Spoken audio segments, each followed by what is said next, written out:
3250 টাকা স্যার। এই নিন স্যার, এই যে এখানে আছে।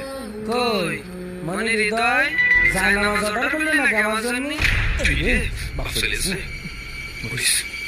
না বা কিছু না, তুমি ঘরে যাও, ঘরে যাও ঘুমাও যাও। স্যার আপনি মিথ্যা কথা বলছেন কেন? আপনি 3250 টাকা দিয়ে এই প্রোডাক্টটি অর্ডার করলেন, একটু চেক করে নেন। কি তুই 3250 টাকা দিয়ে অনলাইনে অর্ডার করেছিস? কি প্রোডাক্ট দেখি?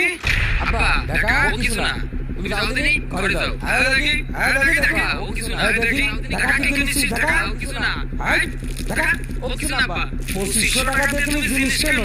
3000 টাকা দিয়ে তুমি ঘরে যাও আব্বা। এই মেয়ে ইজ্জত পথে রাখে গেল। জানোয়ারের বাচ্চা অর্ডার দিয়ে আর জিনিস পাস আরাম